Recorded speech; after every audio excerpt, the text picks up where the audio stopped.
This is Christian Devotional Conference Ministry, a group whose aim is to serve God with their talents, skills, and abilities in order for each member to be strengthened in their spiritual life.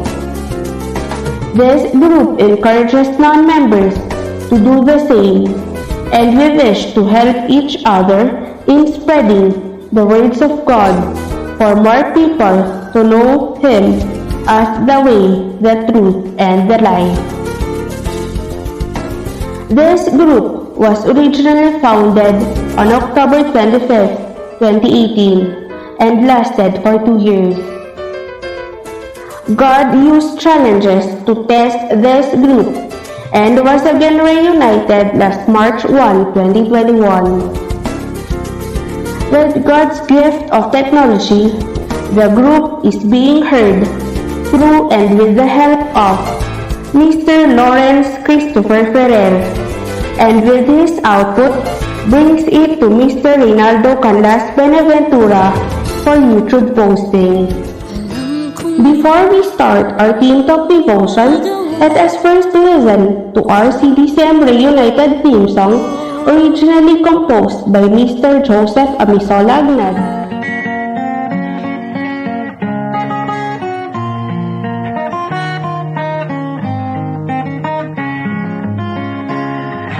Kami isang grupo naglilingkod ng buong puso kay Jesucristong nagligtas ng buong mundo. Kami maglilingkod magpakailanman, pagkat tinaman niya sa amin ang kanyang kabutihan.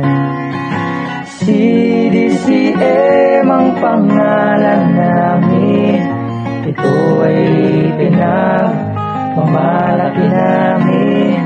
Lahat ng membro dito ay masaya, sapagkat kay Jesucristo dama ang pagkalinga.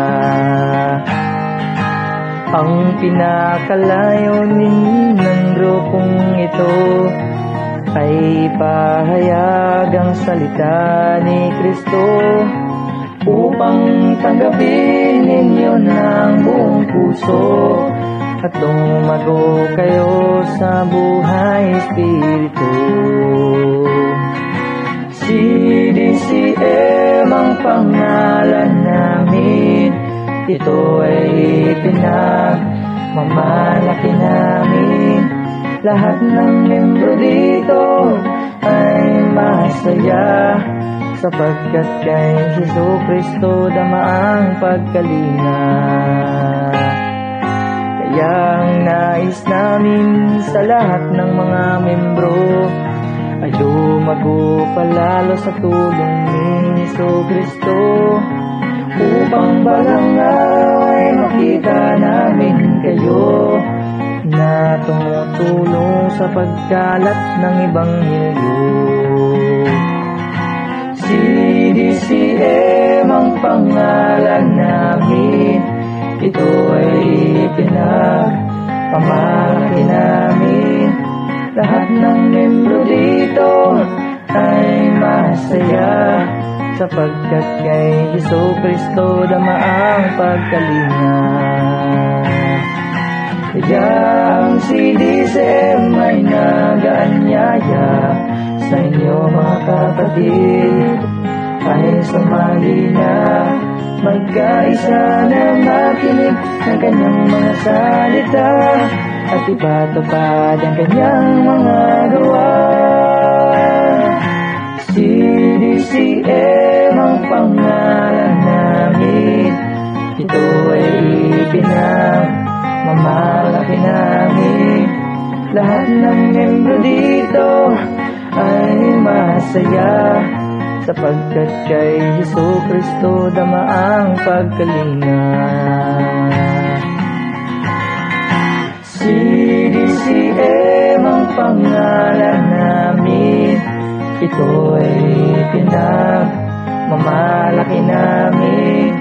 Lahat ng membro dito ay masaya, sapagkat kay Jesu-Kristo damaang pagkalinga. Sapagkat kay Jesu-Kristo damaang pagkalinga.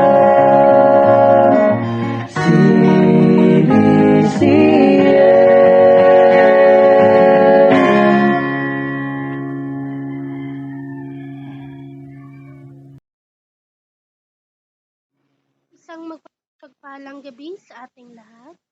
Muli po, maraming salamat po sa dumalo po dito po sa ating Frontline. At yun po na, dito na naman po tayo upang magbulay-bulay ng salita ng ating Panginoon. At before shout out muna sa lahat ng ating tagapakinig. Kung saan man itong nabot itong platform na itong CDCM Reunited ay isang mapagpalang gabi po sa inyong lahat. At kung kayo po ay napadaan lang po dito sa aming channel na CDCM Reunited, paki-like, share, comment, or paki-hit yung notification bell upang lagi po kayong updated sa magiging post ng mga kasamahan po namin ng CDCM. So muli po ako po si Janeline Sardoa, ang inyo pong magiging presider sa gabing ito. So bago po tayo magbulay-bulay ng salita ng Panginoon, tayo po'y pangungunahan ni Sister Annalyn Oli sa pambungat awitin, followed by his opening prayer.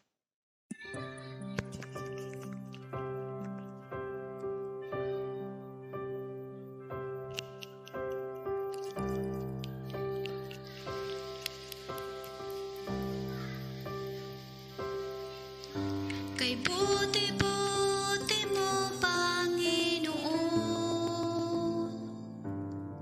sa lahat ng oras, sa bawat araw, ika'y laging tapat kong magmahal. Ang iyong kaawa ay magbawalang hanggan.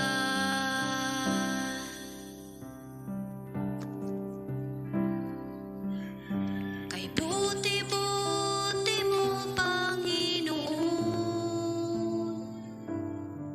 sa lahat ng oras, sa bawat araw, ika'y laging tapat kong magmahal.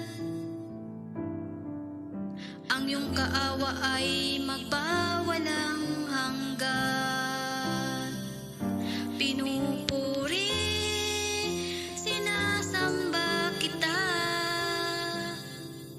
dakilang Diyos at Panginoon. Tunay nang ika'y walang katulad, tunay nang ika'y di magbabago. Mabuti ang Diyos na sa atin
Mabuti ang Diyos na sa atin nagmamahal.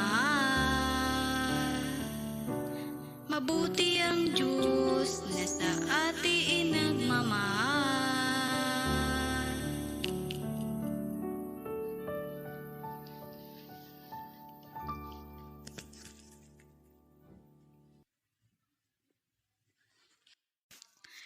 Okay po, tayo po ay manalangin. Ama naming Diyos na makapangyarihan sa lahat, maraming salamat po sa pagkakataon na kami po ay magkasama-sama muli upang makapag-aral ng iyong salita. Bagamat nasa online lang po kami, nagkasama-sama. Salamat dahil sa kabutihan na ipinagkakaloob mo sa amin na maipagpatuloy namin ang iyong banal na gawain. Kahit nasa pandemic man ngayon, salamat po Panginoon kasi hindi mo kami pinapabayaan. Salamat po Panginoon sa mga kabutihan na ipinagkakaloob mo sa amin at dalangin ko Panginoon ang gawain ito. Nawa Panginoon, ikaw po ang manguna sa aming gawain sa gabing ito. At i-bless niyo po Panginoon ang bawat isa na may sa puso't isipan ang mapag-aralan sa gabing ito. At i-bless mo rin po Panginoon ang magbabahagi ng iyong salita sa gabing ito. Ikaw po ang magbigay ng wisdom at karunungan na maihatid niya sa amin ng maayos ang iyong banal na salita. At Panginoon, patawarin niyo po kami sa lahat ng aming mga pagkakasala. At tulungan mo rin po kami, Panginoon, na mapatawad rin namin ang aming mga kapwa. Maraming salamat po, Panginoon. Ito po ang aking samot panalangin sa pangalan ni Jesus. Amen and Amen.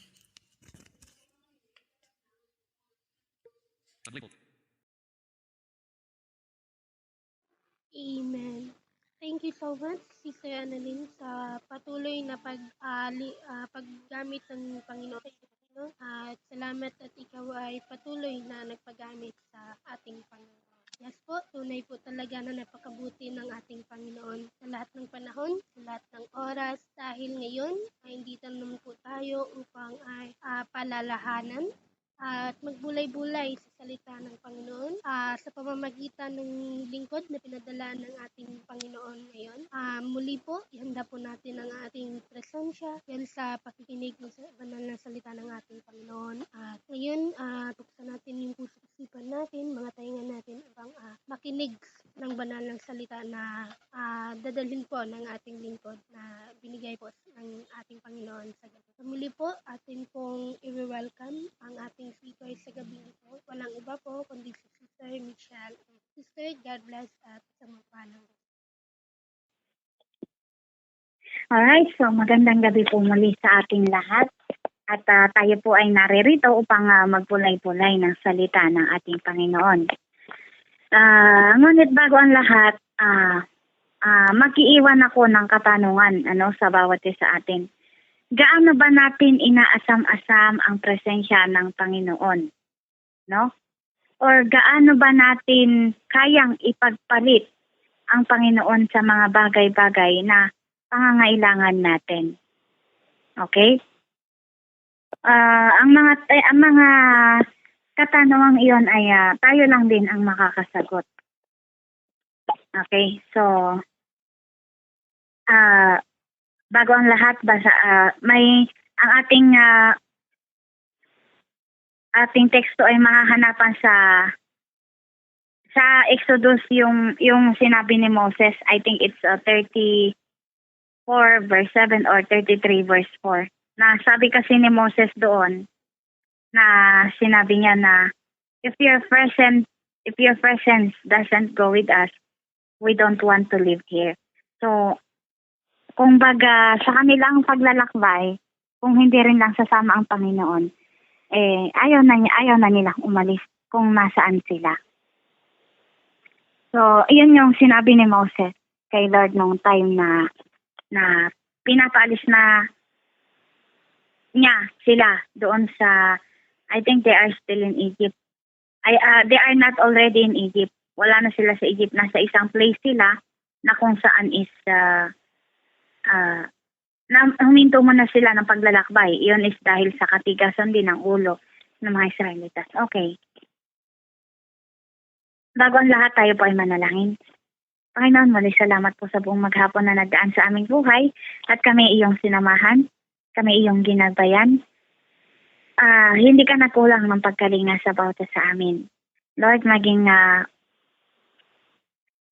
aming mga nagagawa sa iyong harapan na hindi naging kanais-nais, ang lahat ng ito hiningi namin ang kapatawan upang nasa ganun ay maging karapat-dapat kaming volay-volay o nagmuni-muni ng iyong mga salita. Lord, hindi na kami karapat-dapat sa iyong harapan, ngunit salamat dahil tinanggap mo pa rin kami bilang iyong mga anak. Pakasamahan po kami, kalingaan mo kami. Ikaw lang talaga ang aming pag-asa at masasandalan. Salamat, Ama. Ito po ang isang dalangin sa pangalan ni Jesus. Amen. Yung tanong ko kanina, gaano ba tayo kauhaw or gaano ba natin inaasam ang presensya ng Panginoon sa pang-araw-araw nating pamumuhay. At gaano din natin kayang ipagpalit ang Panginoon sa mga bagay-bagay na nasa sa atin. No? Ang temang ito ay pinamagatan kong a man reaps what he sows. Nasa Galatians 10 po yan. 6 verse 7 to 10. A man reaps what he sows. Okay? Nasa dalawang karakter ulit tayo. Kung naalala nyo, na-share tayo ng dalawang karakter. Ang pagkakaiba ng humility versus arrogance. Okay. Pero ito ngayon is a man reaps what he sows. Kung ano ang tinanim ng tao, yun din ang aanihin. Ay natural. Alangan namang magtatanim ka ng palay tapos ang aanihin mo, sitaw at kalabasa. E paano nangyari yun? No? So, a man reaps what he sows. Whether good or bad ang ating itinanim, a man reaps what he sows.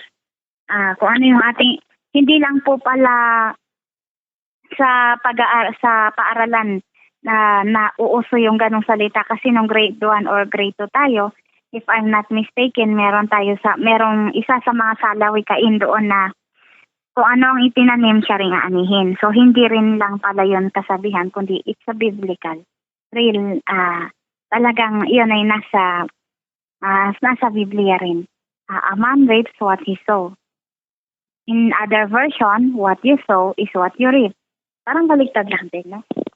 Okay, punta tayo doon sa isang character na mayroong isang pamilya, no? Mayroong isang pamilya. Napakasimple ng pamumuhay ng pamilyang ito. Napakasimple. Hanggang sa sila ay nananalig din sa Panginoon, sila ay tiwalang-tiwala sa pagpatnubay ng Panginoon.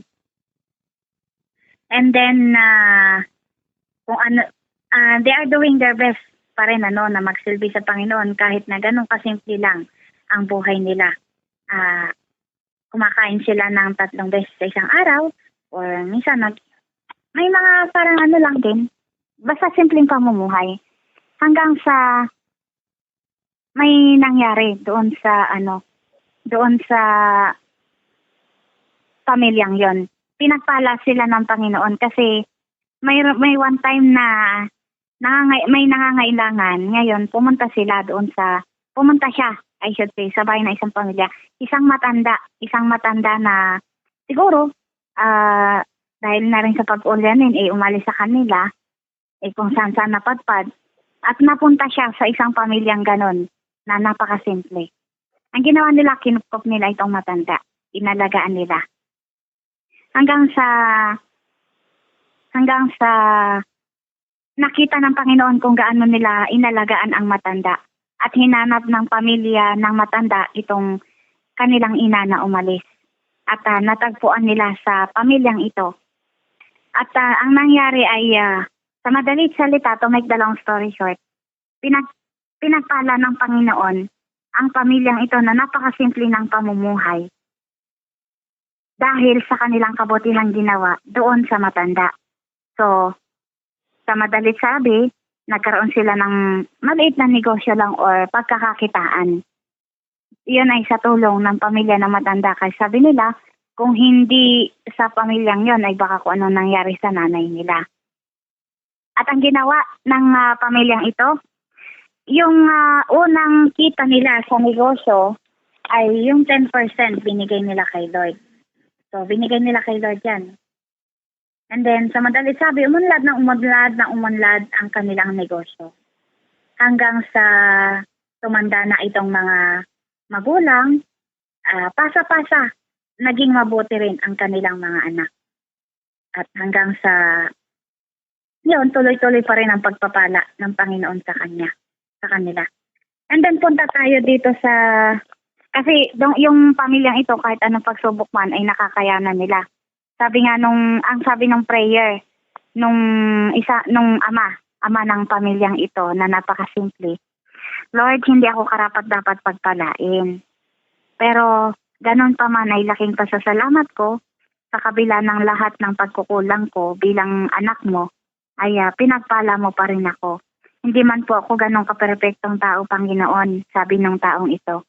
Pero salamat at pinagpala mo pa rin ako. Although hindi perpekto ang taong ito, mayroon din siya mga shortcomings.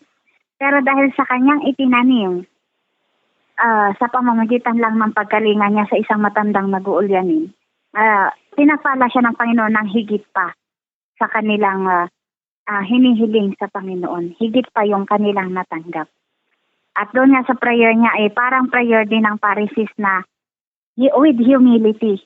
So meron pa rin, pumapasok pa rin dito yung pagpapakumbaba na hindi ako karapat-dapat na pagpalain dahil alam ko, Panginoon, sa sarili ko, marami din akong mga kakulangan. Pero salamat at naging karapat-dapat ako sa iyong harapan at biniyayaan mo ko. So yun nga naging prayer niya at doon nga pumasok yung unang kita ng negosyo nila ay ibinigay nila sa church, yung 10%. And then, punta tayo dito sa other side, sa other character. Mayroong isang marangyang pamumuhay. Meron ding isang pamilya na napakarangyang pamumuhay ng pamilyang ito. May business ang bawat isa, maging sa anak, sa magulang, maging sa mga apo na rin. And then, laging nasusubok ang pamilyang ito. Pero believer din yung mga pamilyang ito na napakarangya ng pamumuhay. Ngayon, nagtanong itong ina naman ang nagtanong sa Panginoon kasi laging nasusubok, namatay yung kanyang nanay na matanda. Tapos lumipas ang ilang buwan, namatay na naman yung kanyang anak na panganay. Lumipas lang ilang buwan, halos sunod-sunod, nagkasakit naman ng malala yung isa rin sa kanyang anak. Ang makikita natin dito, instead of asking God's help or instead of thanking God, nag-question siya kay Lord. Parang ginaya niya yung sinabi ni Jesus na, my God, why have you forsaken me? Saan ba ako nagkulang? Nakita mo naman kung paano kami manampalataya sa iyo. Nakita mo naman kung paano kami sumunod sa iyo. So, instead of yung mga ganong pangyayari, na-question niya si Lord. Hindi niya naisip na ginigising kaya ako ng Panginoon, baka nakakalimot ako. Kasi sabi ng nanay, nakita mo naman kung gaano kami manampalataya sa iyo. Nakita mo naman kung gaano ang pananalig ng pamilya ko sa iyo. Pero bakit nangyayari ito? Ito kasing pamilyang ito, pag nagkakasiyahan sila, may Sunday na wala sila sa church. Ay, sos. May Sunday na wala sila doon. Alam niyo kung nasan sila? Nasa outing, nagkakasiyahan, nagpa-party. So, yun nga. Simula nung nangyayari sa kanila, ayun, pumasok na yung mga pagsubok na sunod-sunod. Hanggang sa yun yung nangyari. Instead of asking or instead na magpakumbaba siya kay Lord, nagtanong siya. Kaya merong isa sa, hindi niya namalayan, merong isa sa mga kasama niya sa church, hindi nakatiis. Parang siguro, ang nangyari ay, wait lang mga kapatid, ang nangyari is, nangyari sa kanila is, wait lang. Ang nangyari sa kanila, nagsasalita yung babae, nagka-question siya kay Lord na bakit ganito yung nangyari sa family. Hanggang sa sumagot itong isang kasama niya sa church na hindi siya nakatiis. Ang sabi niya, bakit ka nagtatanong sa Panginoon, kapatid? Tinanong mo na ba ang sarili mo kung saan ka nagkulang? So parang, kung sa akin yun, parang sampal yun kasi bakit mo questionin ang Panginoon sa nangyayari sa'yo? Tinanong mo ba ang sarili mo kung saan ka nagkulang? So, sabi nga, a man reaps what he sows. Babalik tayo sa ating scripture. Kung ano yung tinanim natin, yun ang aanihin natin. Gaya ng sa unang character, na napakasimple lang ng pamumuhay ng isang pamilyang ito, hanggang sa mayroong nangailangan sa kanila na isang matanda na naguling pero pumunta sa kanila ay kinupkop nila. So, sa madalit salita, pinagpala sila ng Panginoon. At hindi sila nagkulang sa paglilingkod sa Panginoon. At doon sa isang karakter na yon is, tama, nananampalataya sila sa Panginoon, nagsisilbi sila, nagbibigay sila ng kanilang tithes. Pero, pag dumating kasi yung time na sila ay punong-puno ng pagpapala, nakakalimot. Yun nga, sabi ko na may Sundays na hindi sila nagsisimba, nag-outing, party-party, yung mga ganong bagay. Kaya ang ginawa ng Panginoon, ginising sila sa pamamagitan ng mga pagsubok. Ang nangyari nga lang, imbis na mag-ask sila ng paggabay ng Panginoon, nag-question siya. So, mga kapatid, lagi nating iisipin, sometimes, hindi tayo dapat mag-question sa Panginoon sa halip. Yung bago natin tanungin ng Panginoon, tanungin muna natin yung sarili natin. Saan kaya ako kinigising ng Panginoon? Saang parte ng buhay ko yung nais ng Panginoon na magising sa akin? So, bago natin questionin ng Panginoon, halimbawa, lalo ngayon, sa panahon ngayon, bago natin questionin ng Panginoon, dapat tanungin din natin ang sarili natin kung ano ba ang estado natin sa pananampalataya. Mga kapatid, ang Panginoon, hindi yan nagbibigay o hindi yan nagdidisiplina na walang kadahilanan. Pero hindi ibig sabihin din na pag nasusubok tayo, ay ibig sabihin na nagkasala tayo. Always remember this nga, si Job, hindi siya nagkasala. Ang sabi nga, matuwid na tao si Job. Pero ano nangyari, nasubok siya. So bilang isang mananampalataya, tandaan natin na sa bawat araw-araw na pamumuhay natin, tinitingnan ng Panginoon kung hanggang saan natin kaya. Ngayon, pag nakita niya hindi natin kaya, tutulungan naman niya tayo. Kaya instead of questioning Him, instead na magtanong tayo sa Kanya, why not we ask ourselves and then magpasalamat tayo. Kasi nagbibigay siya ng guide.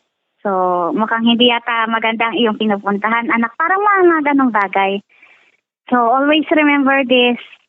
Always, hanapin natin yung presensya ng Panginoon gaya ng prayer ni Moses doon sa Exodus na kung hindi mo rin lang kami sasamahan, Panginoon, hindi na lang kami aalis dito. If your presence doesn't go with us, we don't want to live in this place. So maging ganun ang prayer natin, mga kapatid. I challenge you sa gabing ito. Kaya yun yung gawin nating panalangin. So ngayon, sa mga nangyayari man sa atin, sa mga kagaya kong ang trabaho lang ay talagang no work, no pay, or umaasa lang sa talagang kung may on-call tayo, ay doon lang tayo kikita. Pero kung wala, ay talagang bahala na si Lord. So ang maging prayer natin, kung hindi mo rin lang kami sasamahan, Lord, hindi na lang kami aalis dito. Or sa anuman ang nangyayari ngayon, ikaw lang ang nakakaalam at ikaw lang ang makakapagbigay ng kasagutan. So, mga kapatid, naway maging aral ang naging dalawang karakter sa gabing ito. Isang pamilya na napakasimple, and then one time, dumating na sinubok sila ng Panginoon sa pamamagitan ng pagtulong nila sa isang matanda, at pinagpala rin sila ng Panginoon sa pamamagitan din ng pamilya ng matandang tinulungan nila. And then the other character na sinasabi nilang they are believer, sinasabi nilang sila ay mananampalataya. Ngunit pagdating naman ng pagsamba ay nagkakasiyahan sila at nakakalimot sa Panginoon. So naway maging challenge sa bawat isa ang mga karakter na ito ngayong gabi, at nakapagbigay ng aral na lagi nating asamin or lagi nating hanapin ang presensya ng Panginoon, and huwag nating ipagpalit sa kung anumang bagay ang Panginoon, dahil pag ang Panginoon ay dumating na yung oras na talagang wala na tayong chance, nasa huli ang pagsisisi. Manalangin tayo. Panginoon, muli maraming salamat sa oras na ito na ipinagkaloob mo sa amin. May time man, Panginoon, na nakakalimot kami. Kami po ay humihingi ng kapatawaran sa bagay na yon, Panginoon. At salamat, Panginoon, dahil ginigising mo kami sa pamamagitan ng mga bagay din na dapat kaming magising or kung saan kami nagkukulang sa iyo, Panginoon. Naway gabayan mo kami, lalong-lalo na ngayon. Walang kasiguraduhan ang buhay ng bawat isa kung kami ay wala sa iyong mga kamay. So kaming mga nananampalataya, Panginoon, ay umaasa kami, Panginoon, hindi man magtagal sa mundong ibabaw na ito ang aming buhay, ay umaasa kami, Panginoon, na nasa sa iyo ang kapayapaan, at sa kabilang buhay, Panginoon, na iyong hinahanda para sa amin ay may katahimikan, Panginoon, at uuwi kami sa iyong mga kamay, Panginoon. Uuwi kami sa iyong tahanan na may mapayapa at matiwasay na kaluluwa, Panginoon. At time will come, haharap kami at sasagutin namin kung ano man ang dapat namin sagutin sa iyong mga katanungan. Salamat, Ama, at naway masagot namin ito if time will come na kami ay haharap na sa iyo. Masagot namin ang anumang katanungan mo sa amin, Panginoon. Lord, be with us. If your presence is not with us, O Lord God, help us, O Lord. And we don't want to leave this place, O Lord God, kung wala ka rin lang sa amin. Salamat, Ama. At ikaw na po ang bahala sa bawat isa sa amin. Pakagabayan mo po kami, patatagin mo ang pananampalataya, especially in this time. Wake up the Christians, O Lord God. Instead, losing hope, O Lord, pero patatagin niyo po yung aming pananampalataya at pag-asa. Sa po aming this is our prayer in Jesus' name. Amen. Okay, thank you po, Sister Michelle, sa isa na namang paalala na tunay po talaga na napakabuti yung Panginoon, na when times na we are down, ay lagi siyang nandyan upang palalahan tayo, upang kapalin tayo. So, yun no, tunay po talaga na ang Panginoon ay napakadakila sa buhay mo. At lagi po nating sa buhay natin na lagi po tayong yung aral na ating makukuha ay lagi po natin gawa na asamin or panghawakan yung presensya ng ating Panginoon, na imbis na sisihin natin si Lord sa lahat ng nangyari sa buhay natin. Lord, bakit ganito lang kami? Bakit ganito ba yung buhay namin? Bakit miserable yung buhay namin? Bakit marami kaming problemang dinaranas? Imbis na sisihin natin si Lord sa mga nangyayari sa ating buhay, ang gawin natin is tunay nga po yung sinabi ng ating speaker, na imbis na tayo ay magmataas, ay dapat talaga ay magpapakumbaba tayo. Kasi di ba mga kapatid, ang laging nagpapakumbaba ay laging tinataas ng Panginoon. At ang yung lagi namang nagpapataas ay binababa na. So, mga kapatid, nawa po ay may napulot tayong aral sa gabi ito sa ating napag-aralan sa binahagi ng ating God na si Sister Michelle. So, alam ko na may mga reflection tayo sa mga buhay natin na binahagi sa atin ni Sister Michelle ngayon, ay may nakuha tayong mga reflection or mga aral na pwede nating ma-share or maibahagi sa gabing ito. So, open na po yung ating mga mikropono upang tayo ay mag-share ng ating mga reflection o natutunan sa gabi ito. So, anyone po na magbahagi ng kanilang reflection? Anyone po? So, habang naghihintay po tayo, shout out po muli sa ating tagapakinig sa YouTube channel natin po, CDCM Reunited. Kung kayo din ay mayroong pagkakatoo o mga comments or reflection sa ating narinig sa gabing ito, ay maaari niyo po yung i-drop sa ating comment box at babasahin po yan ng ating mga kasamaan. At muli po, kung ikaw po ay bago pa lang dito, ay napadaan ka lang sa channel na ito, ay pakiclick na lang din po ang like button, share button, and subscribe button para lagi tayong updated sa lahat ng ibabahagi ng ating mga kapatid po.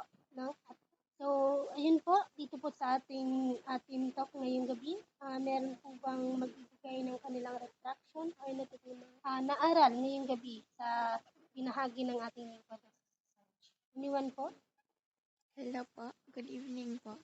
Good evening, Sister Aiza. Opo. Oo nga po, kung ano po yung itinanim mo, siya pong aanihin mo. Kaya, hindi man po natin namamalayan kahit na ang buhay po natin is yung simple lamang. Kapag tayo po'y gumawa, hindi naman sabihin na kailangan natin gumawa ng maganda. Gawin po dapat po naman na kahit na simple lang ating buhay, is yung po, gawin po natin ang nararapat na pagpapasaya sa Panginoon na mahalin po natin ang ating kapwa katulad na lamang po ng ginawa ng simpleng pamilya na tinulungan nila yung nangangailangan at hindi nila namamalayan in God's grace sila ay nabiyayaan ng mas higit pa kaysa sa pinamahagi din nila. Kaya dapat lang po sana na kahit na sabihin natin na hindi kaginhawaan ang ating pamumuhay, simple lamang, is gumawa tayo din ng makapagpapasaya sa kapwa natin at sa Panginoon. At yung mga maginhawa naman dyan, sana isipin din nila naman ng yung kanilang maitutulong sa mga tao, yung kanilang nararapat na gawin para din sa Panginoon na hindi lamang yung sarili nila ang iniisip nila. Sabi nga sa salita ng Panginoon, don't renounce your possession. Maging mapagpakumbaba tayo.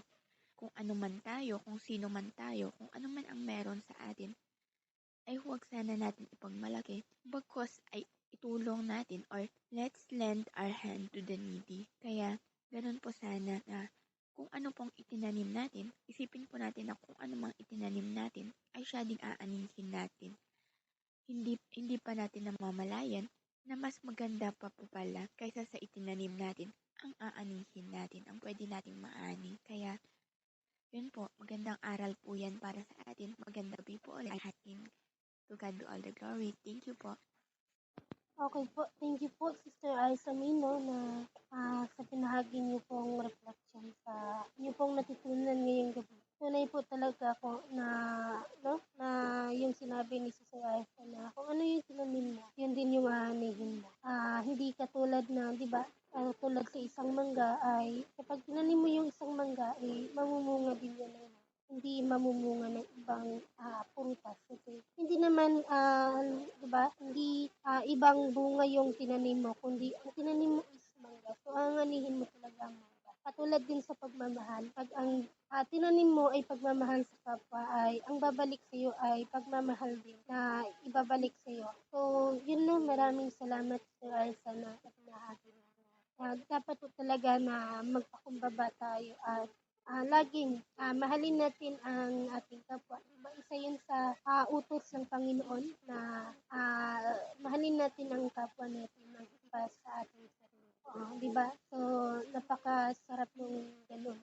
At alam po niyo mga kapatid, kung magtanim tayo ng mabuti, nagaan po sa pakiramdam kasi mabuti po yung na-experience ko po yan mga kapatid. Yung nagtanim ka ng galit sa kapwa mo, ang nararamdaman ko talaga is parang ang bigat din ng puso. parang may nakadagan sa puso. Pero kapag kabutihan pala yung gagawin mo, ay parang ang yung puso mo ay ang gaan-gaan lang.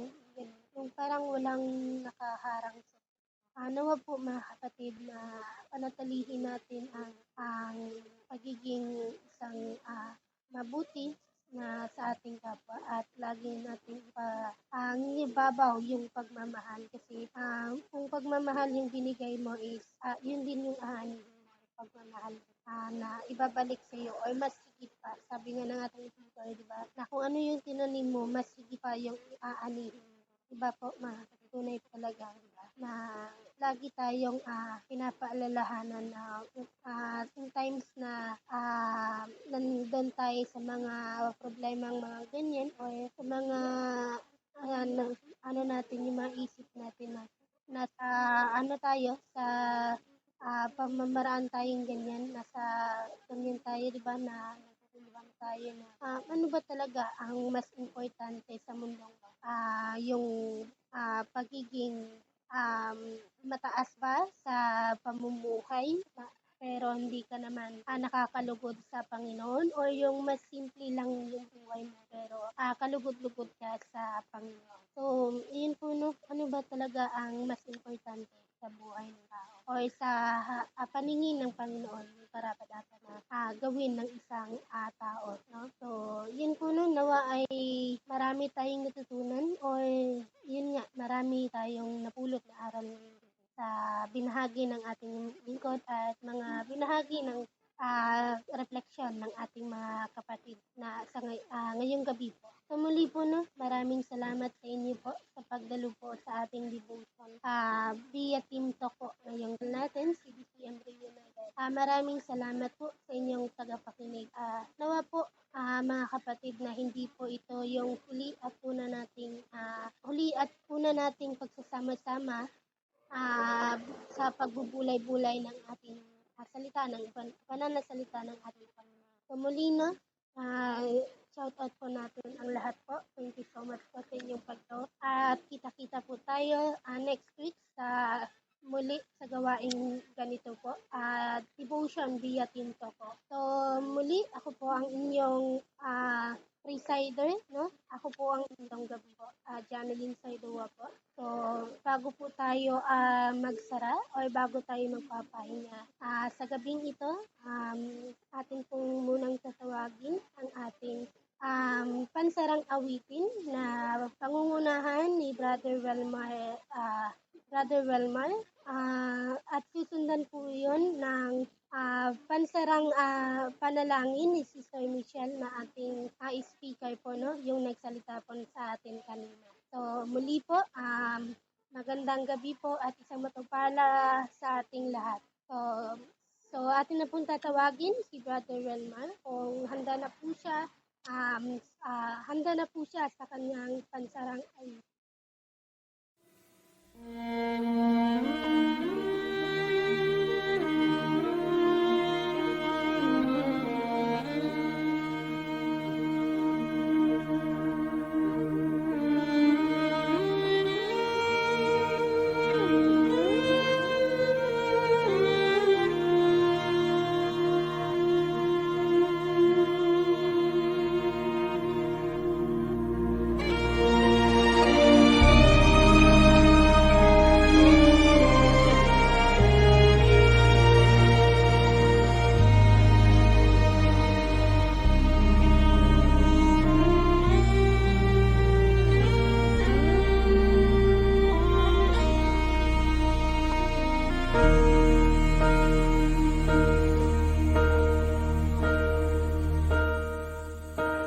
When I am down and oh my soul so weary, when troubles come and my heart burdened be, and I am still awake here in the silence until you come and sit a while with me.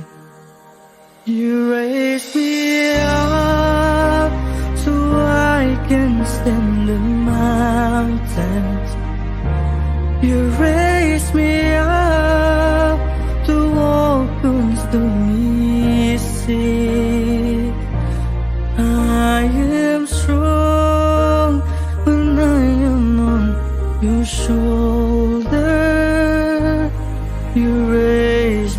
up to more than I can be.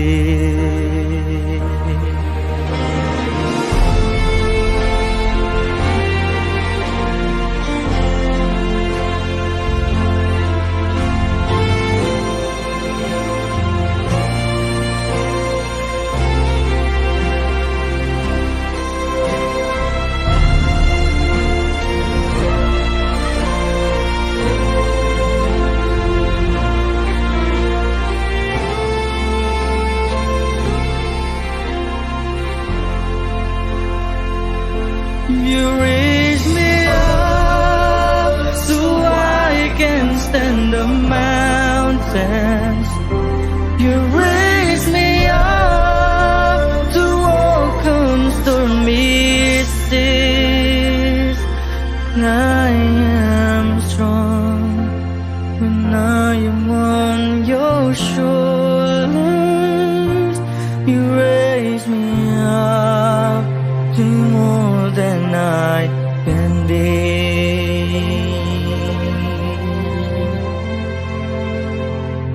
You raise me up so I can stand the mountains. You raise me up to walk on stormy seas. When I am strong, when I am on your shoulders, you raise me up to more than I can be. You raise me up so I can stand the mountains. You raise me up to walk on stormy seas. And I am strong when I am on your shoulder. You raise me up to more than I can be. You raise me up to more than I can be.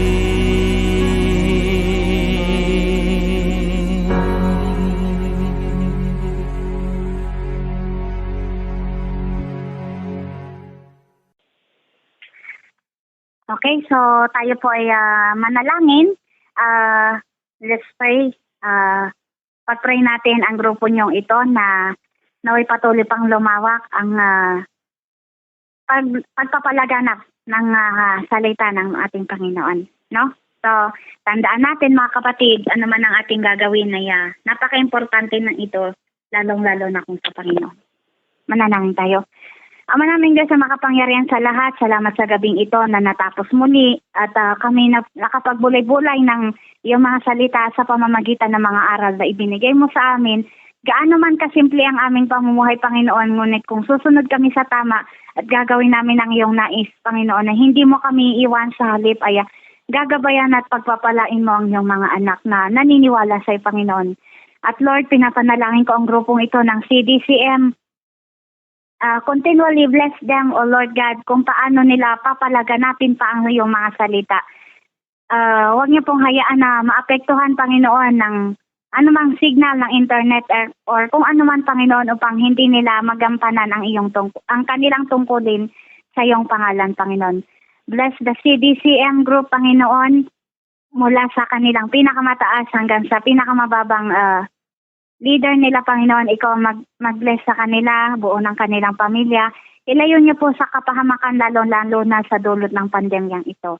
Maging ang mga members ng CDCM, patatakin niyo po sila sa kanilang pananampalataya. Ang bawat isa sa amin, Panginoon, naway ang pandemyang ito ay naging kagamit-gamit na kumapit pa kami ng tuluyan sa iyo, Panginoon. Alam namin na there is a purpose, Lord, kung bakit hanggang ngayon ay hindi pa nawawala. Hindi pa humuhupa ang pandemyang ito dahil din sa katigasan ng ulo namin, Panginoon. At Lord, gisingin niyo po kami, patuloy niyo po kaming samahan. At pakaingatan, lalong-lalo na ang mga anak mong nananampalataya sa iyo. Bless us, bless our families, our loved ones. At mamamahinga kami ngayong gabi, Panginoon, ng may kapayapaan sa aming puso't isipan, walang anumang bagabag, Panginoon, dahil alam namin na hindi ka magpapabaya at hindi mo kami iwan kailanman. Salamat, Ama, and we want to bring you all the highest praises, adoration, and honor and thanksgiving. In your most precious name. Amen.